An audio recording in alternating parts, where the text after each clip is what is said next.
think you are, Alex. If you don't stand up for yourself, who will? I want to show you something. Look hard at yourself, Alex. You have pent-up anger. You learn to control that, or it controls you. It's not that easy, and you don't know everything. Do you want me to show you? It's your life. You fight for what you want. Stop making excuses. Take control. You take your shot. You don't let anyone steal that shot away from you. How do you know me so well? I used to be you. Mind if I ask you a few questions? I didn't kill my father. I urge you to ask yourself, do you want the rest of your life to look like this? He's hiding something. It's like you want trouble. Someone's getting excited. Ready for more?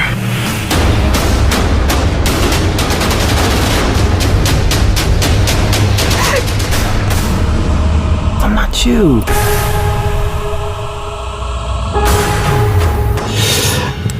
Do you really believe that?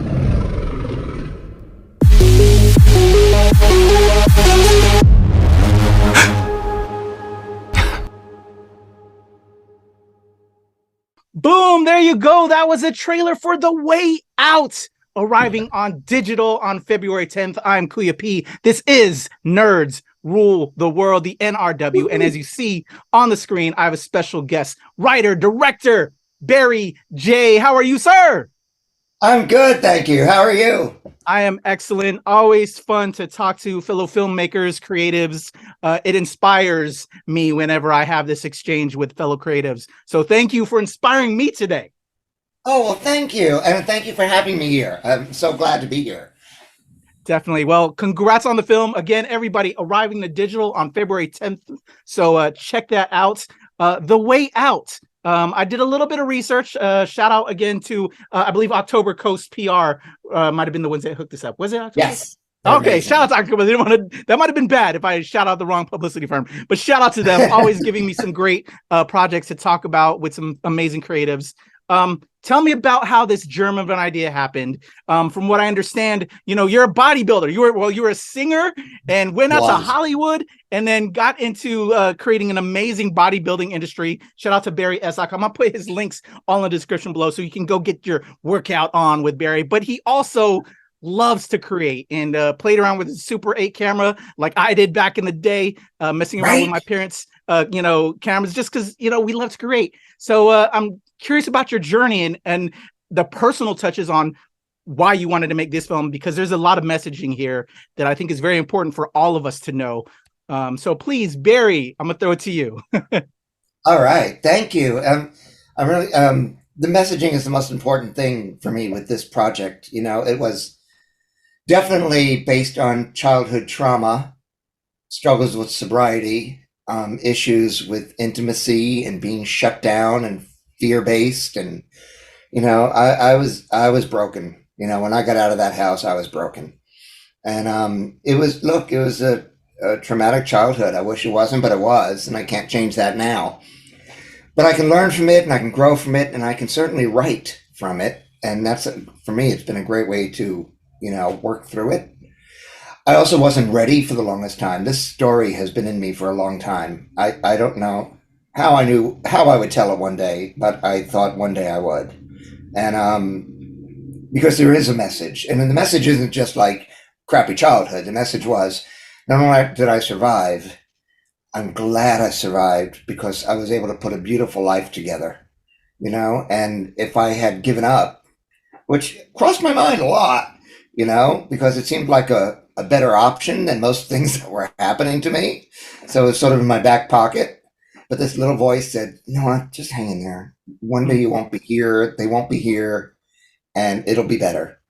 And I'm really, really, really glad I did. So when I moved out of the house to California, the healing began, you know, and I cut them out of my life for 2 years. So all of this was in me. And I was just like, I've done enough recovery at this point. I've been sober long enough. I've been sober 18 years. I've been through therapy for so many years. And this is something I have examined over and over and over not to relive it, but to understand it, to grow from it, to see how it's affected my life and how I can become a better person because it was making me a person I didn't like being. So this whole story just came at a time when I felt like I could sit down and I could write it, like I had enough recovery and I could address it, Well, and it also meant going back home to Rockland County, the Hudson Valley, I should say, to film it in a house that's a replica of the house I grew up in.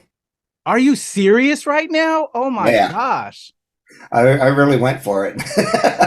And I was like sitting in my room watching the monitor while the trauma scene was happening in the big bedroom. And I was just like, this is weird.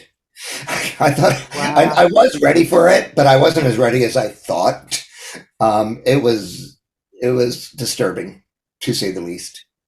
But it is a message of forgiveness, and not forgiving the behavior that my dad or my mom, my sister did, or anything like that, or the bullies. It's just forgiving so I could be free. Instead of carrying around the resentment, I could say, you know what? I forgive you. I don't know what happened to you. I don't know what happened before I came along. I don't know what what demons you're fighting, but I forgive you. And I'm glad I did, because once I did that, I got to notice, I had like a new set of glasses on. I got to notice my dad had changed. Like the older version of my dad was very different than the younger version of my dad. Yeah. And I realized I wasn't the only one who wanted to let go. He did too. And I saw him with his grandkids, my sister's kids, and he was great, loving, patient, funny. Well, I didn't get that. But I don't know what that was. Yeah. But if I could forgive myself, I could forgive him. And I mean, I was amazing grace, honestly. It saved a wretch like me. And I felt it was wrong to forgive myself and not forgive him. That's not how the prayer works. We forgive ourselves as we give each other. So I let it go. I let it go. And 4 months before he passed, we had a beautiful friendship. A beautiful friendship. Sure, he was 82, but he was talkative and funny, and we reminisced. He got to ask questions that he didn't know how to ask me back then. Like, when did you know you were gay? Like stuff like that. Yeah. And it was good to finally have a real friendly adult, open relationship with him that was healthy while there was still time. Barry, man, wow. There's so much there. And all I want to say is just honestly, for behalf of myself and the audience, I think we can all, everybody, it's universal of experiences and that we can relate to that in different ways. I want to thank you on behalf of the people that are going to see this, and just in general as a person and as a being that, consumes this kind of content, to lay your heart out and open yourself to put this out there and share your story. Although I'm sure there's a lot of things that we're, creative, we're going to add some different elements. It's probably not mirroring reality to a degree, but it will at least start the conversation. And as you said, we need to, confront them. And as you said, with what happened already with yourself and the making of this, I just commend you. And to have that to be brave and to put yourself out there. I'm an empath, if you can't tell. I love that. I can tell, and I love it. I am too. Hitting me in my soul right now. And as a filmmaker, that's what we do to inspire, educate, and entertain at the same time. And maybe, to me, the gateway to inspire and educate people about ourselves is through entertainment. That's the hook, right? Like with this is kind of, billed as a horror thriller in a way, but there's a message there that you're going to hit them in the head with. And I think it's going to speak volumes. And so on behalf of the community, it will check this out. Thank you. Thank you. Thank you. Yeah. The fictional part was Shane. He was the escapism for the audience, but he was also, I wouldn't say like an imaginary friend I had, but I used to think to myself, if I had somebody like Shane, like somebody who was bigger and stronger. Remember the movie My Bodyguard in the 80s? Oh, yeah, yeah, I used to love that because I thought, oh, that's what I need. I need my bodyguard. yeah. And I just thought, God, all you bullies and everybody else, you'd be sorry if I had someone like that on my side. Wow. So when I sat down to write this, I sort of formulated Shane from a mixture of Fight Club. For me was a game-changing movie. Okay. For me as a cinephile, there was a whole new level of experiencing a film. Wow. Yeah. And of course, that stayed with me, and I know we all know the ending of Fight Club, so I don't think I'm giving away anything. I wanted my guy to be real. That's all. Mhm. I just wanted him to be very real. But the same sort of the same dynamic, Yeah. Um, So you just- start putting fingers to keyboard or pen to pad.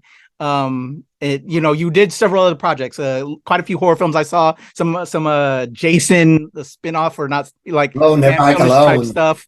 That seems Yeah. very cool. I love all of that. Tell me like how the process began, and I would assume therapeutic. Very therapeutic.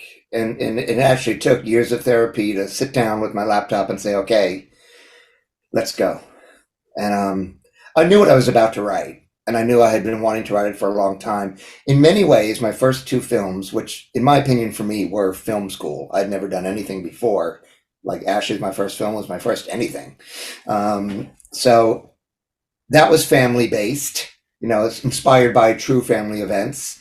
Then Killer Therapy started dealing with the therapy aspect of my life and some of the abuse that I survived, even though I kind of moved it over to the therapist. Mm. And then when I sat down to write this, I said, no, it's time to stop dancing around it. Yeah. Because that's what I was doing. It is time to address this. It's going to stay with me. Your issues are your issues, your stories are your stories. They don't go anywhere. I can't sweep them under the rug. They'll always be there. Yeah. So I just thought, you know what? Do it. Just sit down and do it. Even if I just write it and nothing happens with it, Mhm. at least I've written it. Yeah. So I wrote it under a different title and gave it to a friend, and he loved it. I mean, to be honest, at the first read, everybody fell in love with Shane. He was just such a fun character to read. He always had something to say, a life lesson. He was controlling and charming, and but then of course Alex's portion was very, very saddening and disturbing. But then that's how it started. I just sat in my room alone. I write at night. I write in the dark. Mm. I don't know what that is, but I do.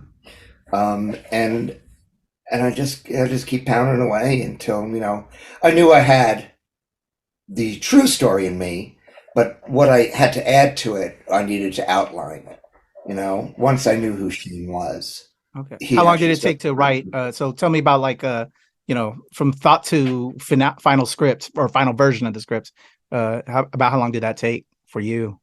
Well, the first draft was done inside of a month because I was on fire. I knew exactly what I was doing. I know exactly what I was writing. And once I got started, I was on a roll. But that was the first draft. Yeah. It has been through at least 15 drafts. And I will say it got done on set.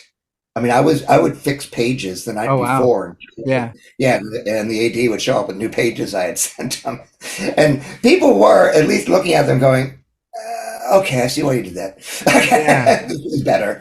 And so the actors were great about it. They're really great about it. It was just some dialogue and stuff that I thought was more conversational. You think you learned since, you said you did Killer Therapy. There was the other project before that. I guess what was a big lesson maybe you learned along the way for those young aspiring filmmakers that are watching this as well right now that you would say that you learned while putting together The Way Out? Oh yeah, I learned an awful lot. I mean, it was an expensive film school, but those two first films taught me a lot of things off screen about producing, writing, and directing that are invaluable. I mean, I made a lot of mistakes. I won't lie. I made a lot of bad mistakes, and I made some of them because I wanted to do it my way, and I didn't listen to more knowledgeable voices, and I made others just because I was just darn new. you know? I would do things like in the beginning, I would like hire a friend or two for a producer, even though they had never produced a movie, you know? But I just thought to myself, I never directed a movie, so why should I judge? Yeah. You know? But it was explained to me that if you are the new guy, you might want to surround yourself with more experienced people. Yeah. So I always love doing this. I love working with people who are more advanced than me, so I have to rise up, you know? Yeah. So yeah, that makes me work harder, you know? Okay. So that started happening with Killer Therapy.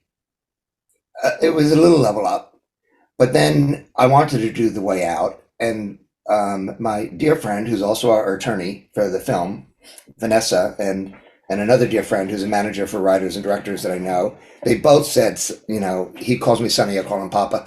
He said, Sonny, if you're going to do one more, you've really got to level up. Producers produced films, actors people know from, you know, certain things that'll help your foreign sales. All these things I sort of set to the side because I thought, I'm new. Who's going to want to, who with notoriety is going to want to be in my film? That's kind of my mindset when I started. Yeah. So I was very blessed. Sherri Shepherd, Mike Manning, Ashleigh Murray, Jonny Beauchamp.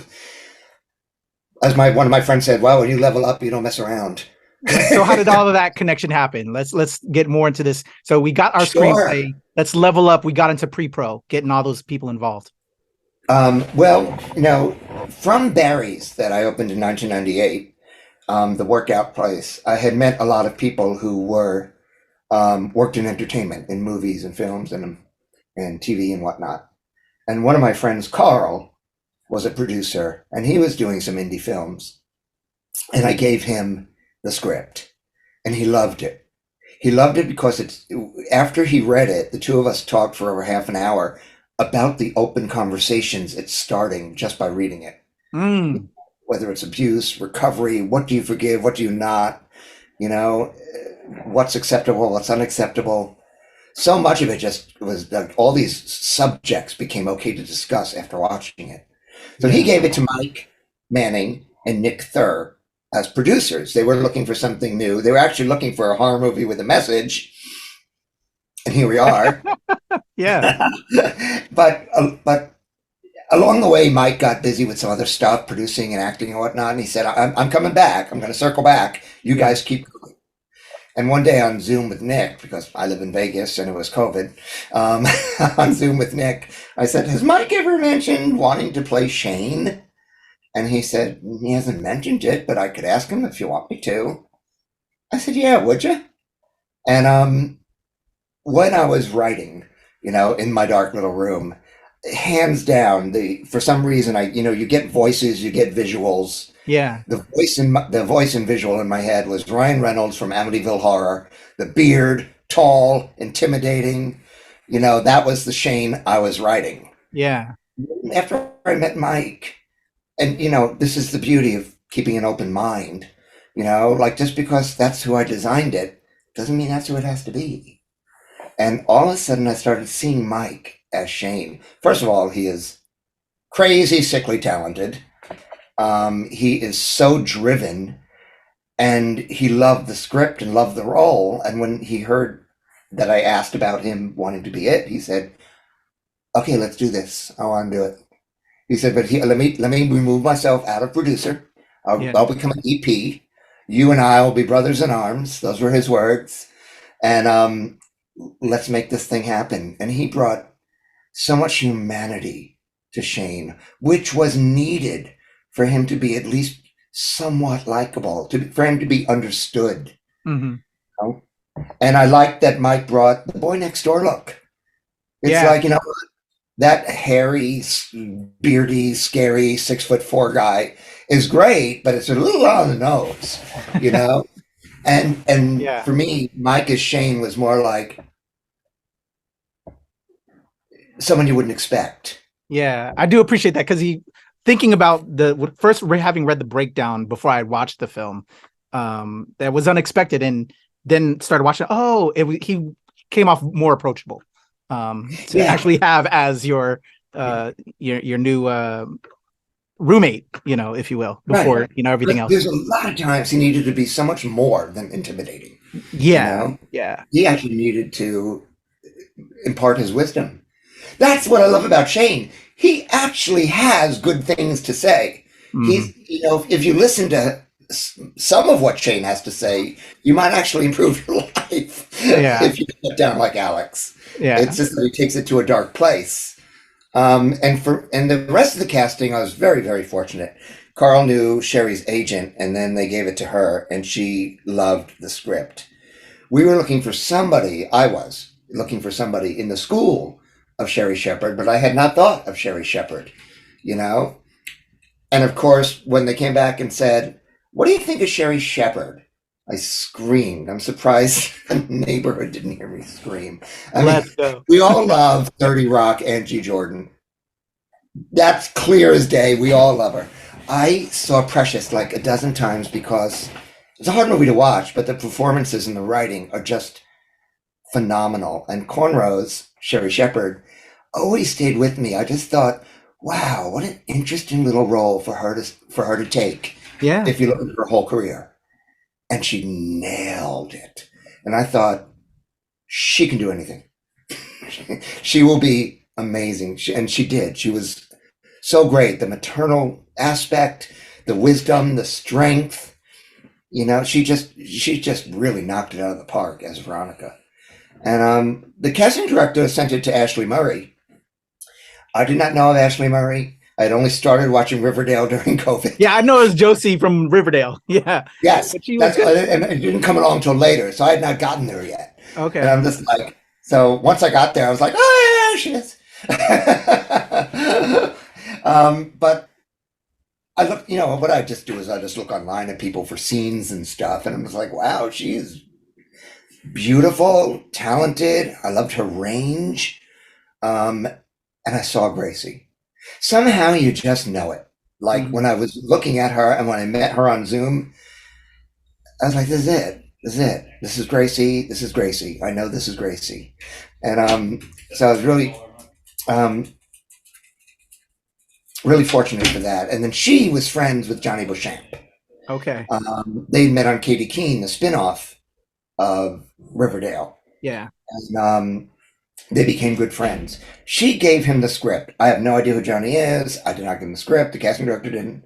He ends up calling the casting director from Ashleigh and Ashleigh's manager and saying, I need to meet Barry on Zoom now. No, now. Wow. I swear to God. Yeah. And I was like, well, sure. I mean, I'm just sitting here at home and I love the passion. I love this has to happen right now. I got to see who this guy is. Yeah. And I'll be honest with you, when I wrote it, being that it was based on me, it was a nebbishy, underweight Jewish kid with, crappy teeth who never saw a comb in his hair. It was very much, I was tapping into me, Yeah. But again, with an open mind, I did not expect it to be this, 25-year-old Puerto Rican guy, and the way we talked with each other, the way we connected with each other. He grew up in Rockland County where I grew up and the script takes place. Whoa. Yes. And he understood the character. He understood the pain. He understood the triumph. He understood why he couldn't stay sober. He got it. He had so much. I didn't watch any YouTube videos of him acting, anything. Again, I just sat there and I said, it's him. I know this is him. We have been looking for Alex high and low, and he found us. Wow. Thank you, God. He found us. And he was phenomenal. Yeah. It's a very good role for him, And he told me that. Now, I'd not seen anything he done. So when I wanted Penny Dreadful, he basically played a woman.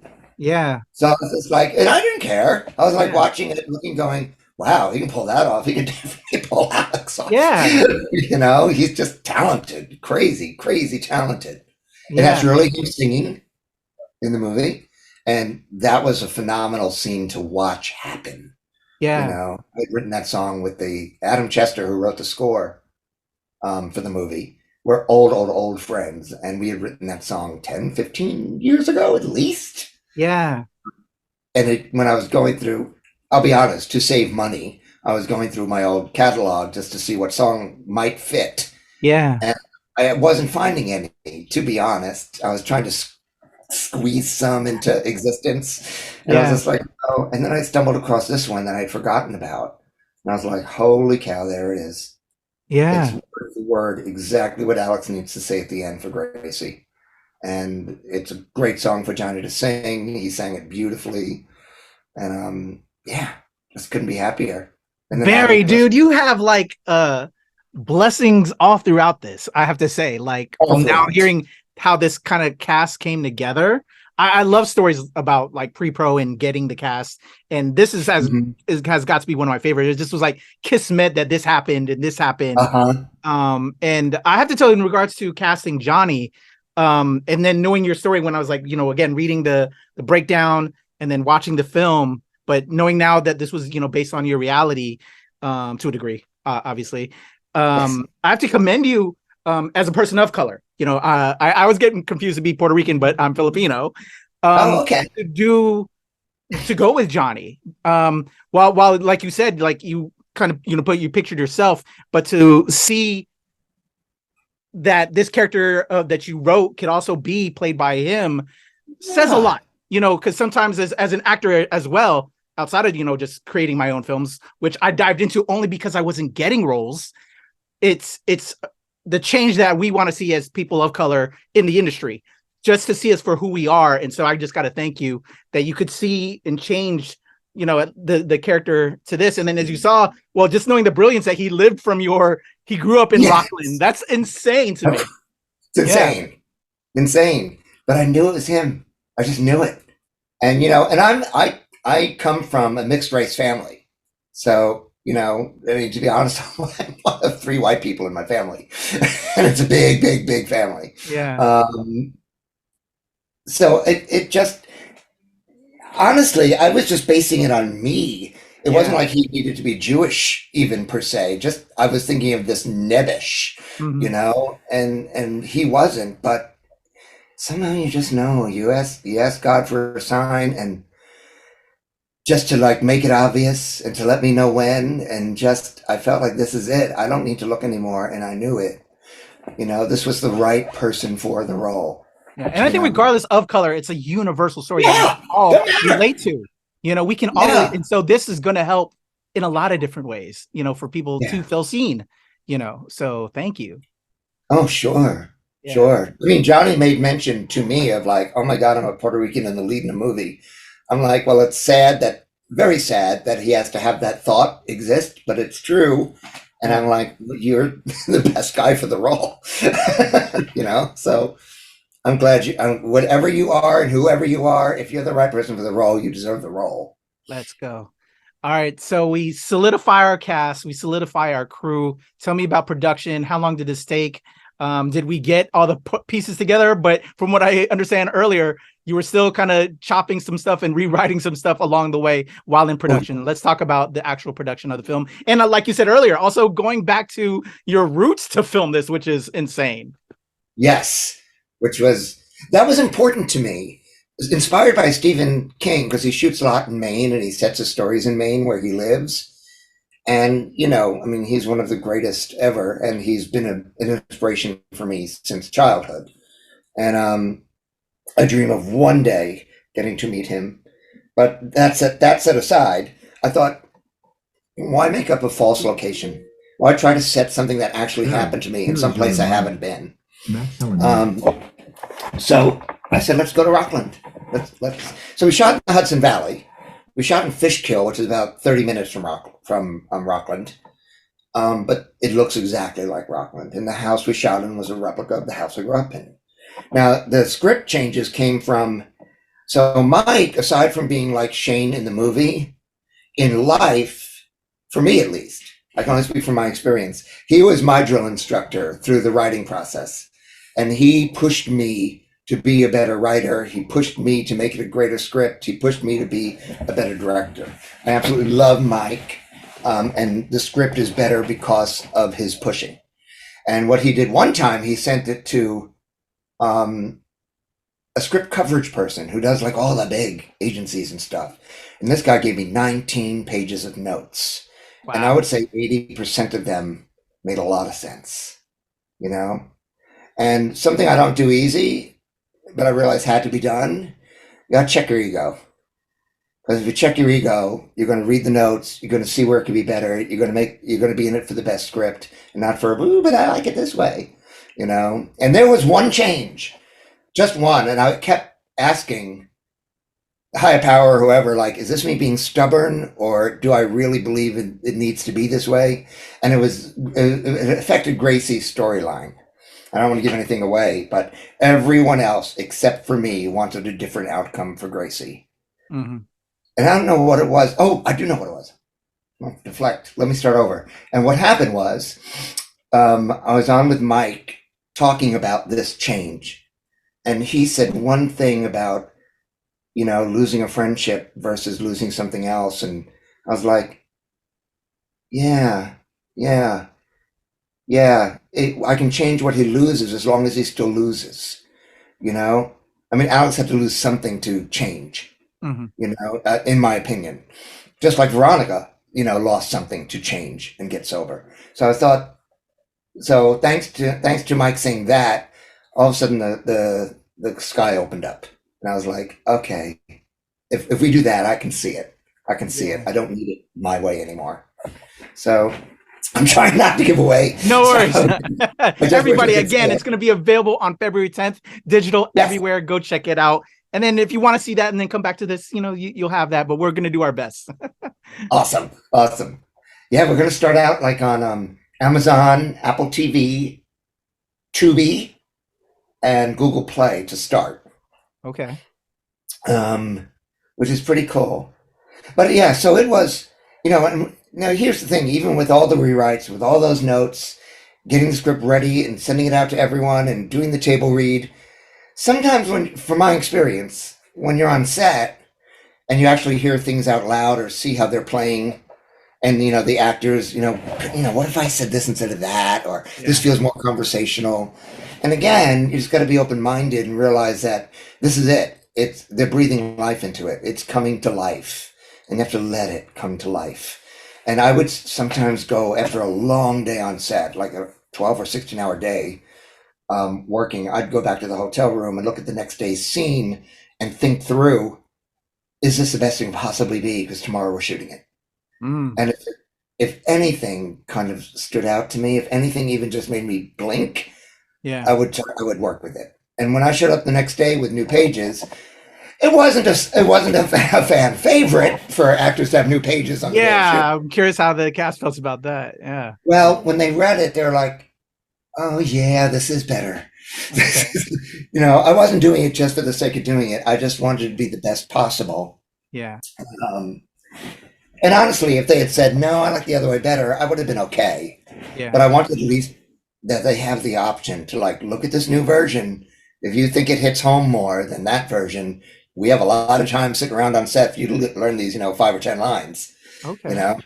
And with movies, you can do takes, and so it's not impossible to learn new lines for one scene, Yeah. And they're pros. They've done it before. Mike has worked on soap operas where he's probably, I don't know, but he's probably learned a script the day of. So, so that happened, that the rewrites kept happening on set for the night before. I would do that for the scenes the next day. It didn't mean they changed all the time, but I was at least putting them under the microscope the night before. So if they needed the change, we got the change. I understand that. I feel that. I think you're. I'm forgetting the word, but just like it's like our baby, and you just want it to be right. So you're always thinking about it, figuring it out until it speaks to you in every way. Yes. So with that being said, when you got to set, was there you got into, you're now in production. Was there a particular scene from the script that you were highly anticipating that you just wanted to get right? This was like the make it break it scene for you that, come shoot day. I just hope the heavens, everything is singing and we're ready to rock and roll this scene because it has to be right. Is there a particular scene that you can say that doesn't spoil anything? The opening scene. Oh, okay. And that was a much longer scene. But when I was in the editing room, I just kind of, you get the message. Yeah. As long as with it being edited down. And it seemed like it went on for a long time. And it was also very disturbing to watch. So there was that. There was also some scenes with Shane, like the scene with Dale was extremely fun to write. The house was a great house to have rented out. And that scene was so fun. It's one of, obviously it's the fictional part, but I just wanted that scene to come off like I wanted to love it as much as I loved American Psycho, or something like that. So I just wanted to come off so good. And then also, believe it or not, the simpler stuff, like when Veronica's talking to him in the car before he goes in to make amends with his dad, just that conversation. I just wanted, I have a sponsor. She's an older woman. I wanted that conversation to feel so real. So from the heart. I wanted her to say the things that would help him get out of the car and go in that house. And Sherri just brought it. There was a lot more than, we, of course, in the editing room, there was a whole stuff with the dog and everything, and, but we got the majority of it. That was just, she said everything that he needed to hear and made him able to go take the first step. Okay. So that was important to me. That one was really big. All right. So I think that kind of maybe took my next question away a little bit. Some of your favorite scenes and favorite dialogue. Would that be some of your particular favorite scenes and lines of dialogue in the film? I can honestly say all Shane's dialogue is my favorite dialogue. He just has a way with saying things, and there's a lot that got cut too. Yeah. As happens in the editing room, as you know. But the wisdom he imparts, comes from a lot of stuff I learned in sobriety, a lot of stuff I learned from trainers who got me in shape, a lot of stuff that I just learned from the hard knocks of life, because Shane has had those. Shane has survived some pretty hard knocks, and the wisdom he comes up with is from his life experience, and so that was my favorite dialogue to write. But other than that, because it's based on my life, loosely based on my life, and I have a sponsor, I have been, since the day I got sober, I have been growing little by little, sometimes very slowly, for the past 18 years. But a lot of it is from the wisdom and the suggestions given to me by my sponsor. Those words have helped me do things I didn't want to do. It helped me let God do things I couldn't do for myself. And it starts with, I don't want to do this. And then, she opens her mouth and says, okay, you don't have to, but think back a year ago, and then all of a sudden, the voice of reason, enters where the crazy is existing, and the crazy gets pushed out and the voice of reason takes over, and you're able to do the right thing, And so so it was really important to me. The role of Veronica was extremely important. They all are, but what she represents in my life, and Sherri nailed it. Because there's so much strength, but there's also so much gentleness. Because, a damaged, broken, abused alcoholic sometimes needs a little love where there's been none. It was like she loved Alex until he could love himself. Beautiful, and so important. So we get to the finals of production. You've built a family, a film family, right? At least that's how I feel when I'm on a set. You get, you became brothers, sisters, you become family members in a way. You wrap production. Tell me about, finishing this up, going into post, how that journey was. Did you get everything you wanted from the script? Although, like you said, you were rewriting. Did when you finally got to that editing room, I'm sure it changed it as it does when you get into the edit room. Tell me about post, and then connecting with the rest of the cast again to maybe, show it to them before it releases to everybody on February 10th? Sure. Well, that's actually a really good question. It was a very interesting journey into post. For the most part, I did post. I was the post super. And I sat before post actually started. We're sitting with I guess it is post when you're sitting with the editor. We sat for 2 weeks looking at his rough edit and fine tuning it. And Devin Green is a fantastic editor. And he really understood the film and what needed to be shown and all that. But it was a chance to also rearrange the order of some things. And I would go back to Mike going like, this scene with you and Dale, I want to push it down the road a little bit. So we have just Shane until that scene later. And he goes, actually, the longer we can wait for that scene, the better. That's a great idea. So you got to move some things around. You also got to cut some excess, trim the fat, as they say. Yeah. But not much ADR was needed. But here's the story. So we locked it. We edited it, showed it to Mike and Nick and all that kind of stuff. And everyone said, okay, this is it. Let's lock picture. And for those who don't know, once you lock the picture, that's it. You give it to the sound guy, the music guy. Everybody can do their job based on the locked picture. I unlocked the picture. It's not even a thing. I have never heard about it done. You don't exactly get cheers for doing it. They're like, "What? You're unlocking it?" And we were we did the music. Adam Chester, who did the score, we were in the studio live while he created on the fly. And our Tisha Man Cooper, Tish, one of our producers, and Mike and Nick and whatnot, we'd be sitting on the couch, and Mike would go, "Hey, what happened to that part?" He said, "Barry, did you do something?" I said, "Tish said I could." Oh, wow. And, Barry, and I was like, I unlocked the picture. Well, we unlocked the picture. She did actually say, "Mary, if you want to do it. Now's the time. Yeah. You don't have to worry about the rules. Do it." And there were some changes that I mentioned to her, and she goes, "Those are really good changes. You're right. It would be better if we cut that and cut this and brought the time down. It was too long." And I do not regret a single second of unlocking it and re-editing it. Yeah.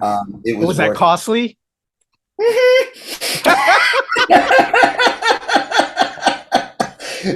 It cost time, it cost money, it cost patience on some people's part. And then, as if that wasn't enough, when it was done, and I mean music, editing, color, correct, everything, done, finished, I had another edit. So that's when I invited a friend called my friend Kevin. I call him all-purpose Kevin. He is so talented. He does so many different things, including editing. He used to teach it at USC. So he came out here to Vegas to visit, and we're friends anyway, so we had a great week together. And we sat with it in Final Cut, and we did what we were able to do just on Final Cut without going back to anyone needing anything. Oh, wow. And Kevin's a magician. We were able to fake a few things and squeeze in a few things and some drones to get some room to. We just had a very creative time making it seamless. And it was. When this new edit was done on the finished movie, it was seamless.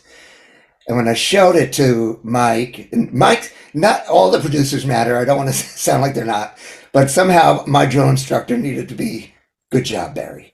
And when I showed it to him, and it was one scene in particular, the kitchen scene where they first meet Shane, where I had trimmed it down and made it really tight. And he's like, "Okay, yeah, it's better." I'm like, yes. And then I was done. And then Kevin went back to LA. He handed it over to Terra Films, and now it's done. So that version you're seeing is actually the edited version of the finally locked finished picture. Okay. So it was an interesting post. Yeah. I had made mistakes before of not doing things like that for Ashes and Killer Therapy. Yeah. And those two were my film school. And I'm not saying my lesson was to unlock the picture, because you can't do that every time. I realize that. Yeah. But what I didn't do for Ashes and Killer Therapy was fix things that I felt needed fixing because I thought it was too late. And I said, no, not this time. Not this time. I love this project. I love these performances. This isn't leaving my hands until I feel like it's absolutely what it needs to be, what I would like to see it be, and what I think everyone would agree is the best version of it. So it cost time and money, but it was worth it. It was just absolutely worth it. And I guess my lesson from this is after me and the editor say it's locked and nobody else has heard the magic words, sit with it for like 3 or 4 days. And then go back and watch it, and then have ideas and call Devin and say, okay, I do have some changes before we send this out to everybody, you know? So, live, learn, hopefully, or live, don't learn and make the same mistake, and then hopefully live, learn. So real, so real. I love this, by the way. I'm blessed that I get paid for what I do. I'm sure you are as well. But it's just, this is an art. It's a craft, and it takes time. It takes a lot of work, and there's all these different nuances, different things that happen. But it just, to see that you're going through it, that we all go through different things, and while it may not be perfect, still peg at it, and I love it. It's so relatable.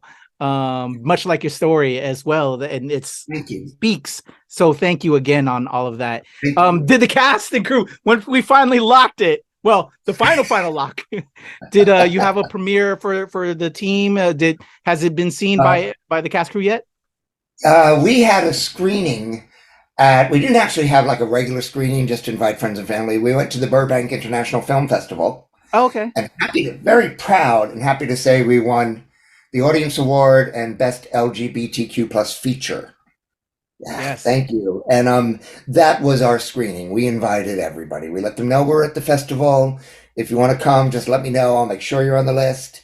And everyone came out in drones. The cast came out, and the cast friends and family came out, and my friends and family came out, and and it was a really wonderful night. And there was a Q&A after. And what I love about the Q&A and in general about this movie, my greatest hope was that a message would be heard so loud and clear that conversations would be started after the movie that would have otherwise been hard to get started. And that's what the Q&A was. It was a talk about all those hard to talk about topics. And I was like, yeah, this is it. It worked. People are hearing the message. Yes, it's a revenge thriller, and it's fun, and it's cool, and the performances are great, but there is a very strong message towards abuse and sobriety and forgiveness, that I really wanted to shine through. Well, I think you succeeded. I survived. Yes. I did more than survive, I say. I was in survival mode. I survived, and I was able to make a beautiful life through forgiveness, through sobriety, through a relationship with something greater than myself. So it's just all been a gift. And that's what I was hoping would come out in the film. Definitely. Well, I think you succeeded. I think you fulfilled that. And I can't wait for everybody. Again, if you're checking this out, it's available on February 10th, The Way Out. Thank you for opening your heart and sharing your story. I really appreciate that as a consumer of entertainment and as a person on this planet. I think it's very important because this is how we learn. This is how we move forward with life. We need these kind of messaging. So thank you. So Barry, again, thank you for all of that. This was that story that was sitting in that back of your head for years to finally get out, the therapeutic relief that it has been, and it's now out to the world. But you're still creative at heart. What else? I know you're pushing the way out right now, but now sure. Sense of relief. What is now in the mind of Barry that we have coming our way? What can we maybe, what are you working on at the moment outside of, I know, promoting this project? Sure. No, I finished the script And I pretty much start scripts right after I'm done with enough because I just need to write. I don't know what to do with myself if I'm not writing. Yeah. And so I wrote something called Like Father, Like Son. So, which is really funny because I said to myself, all right, you've done the dad thing. You've done it. You've done it. I'm going to sit down and say, why does the mom never exist in my in my storytelling? So I was going to focus on the mom aspect in my life and see what story I came up with. And the joke is, I ended up writing something called Like Father, Like Son. And again, there's no mom. So I don't know what that is. Wow. But it's actually, I dove into the world of serial killers. And it's it's inspired by actual events. Not in your life. I hope we don't have that as well going on. No. But there's quite a sort of story in my past, but this was not it. I read about a serial killer, a father who was on death row, and he had a son, and after he was killed on death row, his son grew up to be a serial killer. And I started examining the hereditary gene that could exist between father and son when it comes to being a serial killer, and it does. And I mean, I checked with my neuroscientist, dear friend, and she said, yeah, and she explained what it was, and I actually put the dialogue in the script. But it can also be a result of neglect or abuse. Wow. So in this case, the dad is still alive, and the son, after he accidentally kills and he sees someone being attacked, and he accidentally kills the attacker and runs. He starts feeling the urge, and he doesn't know how to manage this. So he starts going to visit his dad, who he's never seen. Wow. To start That talking sounds about super interesting, man.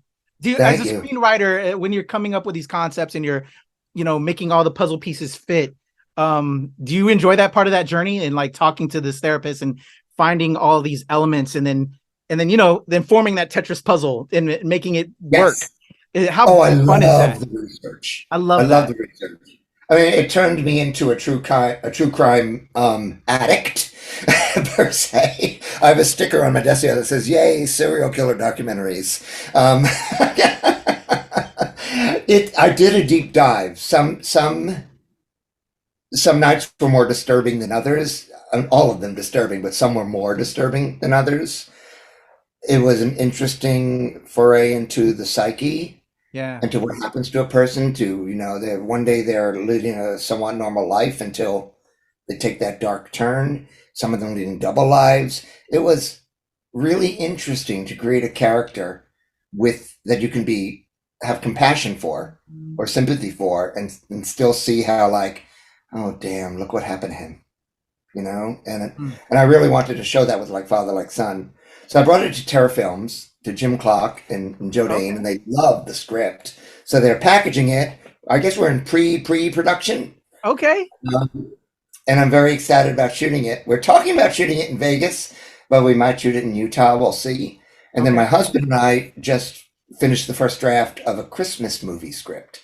So believe it or not, I go from serial killer on that end to Christmas movie and Disney on this end. Hey, you can mix the two. We just got Violent Night this past Christmas, which is Tell me about it. That was wonderful. Yes. Have you ever seen Silent Night, Deadly Night? A long time ago, but having watched Violent Night, over this past holiday season, it made me want to dive in and watch that again. Yes, it's been a minute. That's what I did. There's other horror Christmas mashups. Like I need that in my life now. Christmas horror. I love Christmas horror. Yeah. Toni Collette and Krampus, Black Christmas. Yep. This Violent Night was fun, but Silent Night, Deadly Night, I forgot how Violent Night made me go watch Silent Night, Deadly Night again. And it's going to make me do that as well. Yeah. Yeah. I'm so glad I did. It was actually talk about mental. It still holds up? Yeah, it holds up because so much of it's mental illness. And, mental illness is finally coming out of the closet these days and being a more open discussion. Yeah. So to watch, Silent Night, Deadly Night do that in a time when it wasn't actually very opened for topic was really interesting to watch.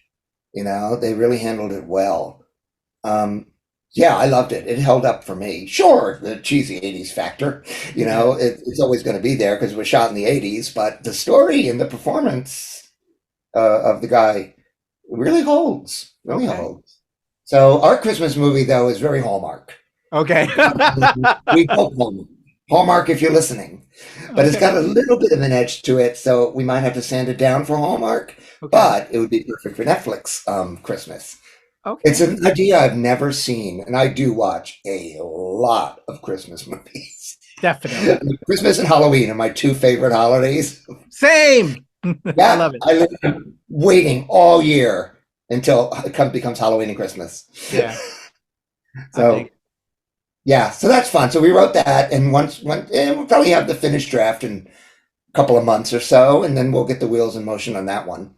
Excellent. Well, Barry, I am a new fan. I love how you write from the heart, write from what you know, and I can feel the vibe from you. So thank you for this energy exchange of conversation, and for this film, The Way Out, that I know is going to spark these conversations that need to be had. So thank you for that. If my fans could follow you now and they're enjoying this conversation, do we have some socials that we can maybe throw out there to the people? Sure. The movie itself is on Twitter and Instagram. It's The Way Out Film on Twitter and The Way Out.film on Instagram. Now, I'm only on Instagram. I'm not a great social media person, but I am on Instagram, and it's at Barry Scares. There we go. I will have all the links in the description below, y'all. Make sure you go give Barry the follow and check out The Way Out when it drops on February 10th on all digital platforms. Super excited, Barry. Please, when these other projects happen, I'd love to have you back, highlight these projects, talk about the films. This has been a delightful conversation, Barry. You are absolutely delightful to talk with as well, and I would love to come back. Thank you so much for having me and giving me this platform. Thank you, sir. It's your boy, Kuya P. Nerds Rule the World. The Way Out drops on February 10th, y'all. Make sure you go check it out. Love y'all. Bye.